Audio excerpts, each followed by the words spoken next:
मेरे प्रश्न का जवाब नहीं मिला है। नहीं मिला। मैंने प्रश्न पूछा था कार प्रचलित रास्तों को राजस्व रिकॉर्ड में कटानी रास्ते में दर्ज करना क्या विचार रखती है? यदि हाँ तो कब तक, नहीं तो क्यों? माननीय मंत्री महोदय ने जलेबी की तरह से गोल गोल क्या कि घुमा के और परिपत्र संलग्न लिखे हैं, उसमें लिखा है प्रचलित रास्ते को राजस्व रिकॉर्ड में कटानी रास्ते में दर्ज करने हेतु राज्य सरकार द्वारा समय समय पर परिपत्र दिशा निर्देश जारी किए गए हैं और परिपत्र 10/8/16 और परिपत्र 10/9/21 की प्रति संलग्न की है। जबकि मैंने प्रश्न पूछा था कि कटानी का जो रास्ते दर्ज करने का विचार रखती है या नहीं, और करती है तो कब तक करेगा? तो प्रश्न, मूल प्रश्न है, उसका उत्तर दिया सर पहले तो। माननीय मंत्री जी, मेरे को वैसे माननीय मंत्री जी उत्तर जो है ना, जो उन्होंने पूछा है उसको तो नहीं लग रहा है। अब आप उत्तर दे दीजिए। माननीय सदस्य द्वारा पूछे गए प्रश्न के उत्तर में निवेदन है कि प्रचलित रास्तों को राजस्व रिकॉर्ड में दर्ज किए जाने का प्रावधान विद्यमान है। आप तो ये बताएं इनको, उस रिकॉर्ड में कटानी विचार रखती है कि नहीं? मैं यही बता रहा हूँ माननीय अध्यक्ष महोदय, मेरे को पूरा जवाब देने दे। क्योंकि राजस्व में ये जो मैंने जो जवाब दिया है प्रचलित रास्तों का अरे विचार रखती है कि नहीं, हाँ या ना में पहले ये तो बताना पड़ेगा इनको, फिर आप डिटेल दे दो उनको। नहीं करना चाहते, नहीं हाँ करना चाहते। माननीय अध्यक्ष महोदय, मैं जवाब देना चाहता हूँ। दीजिए ना, तभी तो। और आप दीजिए आप, आपका 2 लाइन का ही है, आप तो देना चाहते हो नहीं? क्यों नहीं देना चाहते? उत्तर दे दो ना। अलग अलग नियम है अलग नहीं, आप तो इसका ही बताओ। राजस्व विभाग का अलग है, इसके निवेशन विभाग का अलग है, अगला सरकारी जमीन का जवाब नहीं है, जवाब नहीं है। जनता की मांग और आवश्यकता को देखते हुए नियमों के अंतर्गत। माननीय मंत्री जी, हो गया, अगली बार इसको देख।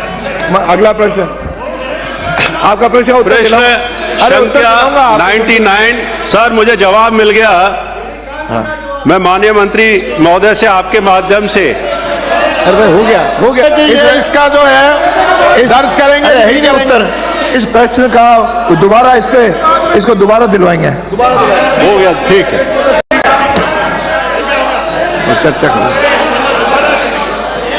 अरे बिराजिए, अगला प्रश्न आ गया डॉक्टर सुभाष गर्ग।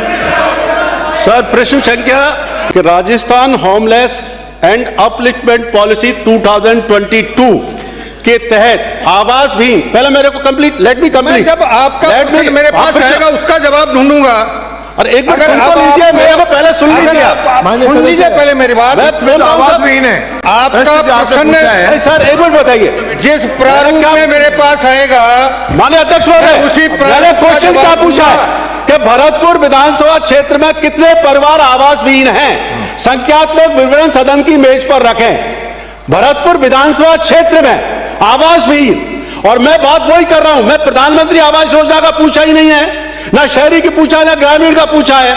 मैंने पूछा है कि विधानसभा क्षेत्र भरतपुर में कितने परिवार आवास विहीन हैं। और यह जो पॉलिसी 2022 कहती है, आप पॉलिसीज को रखवा लीजिए उसको। एक मिनट, लेट मी कंप्लीट मंत्री जी, आप बोल लेना बाद में।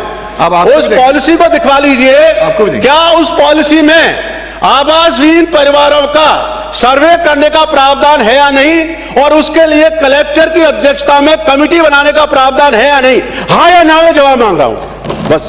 माननीय मंत्री जी,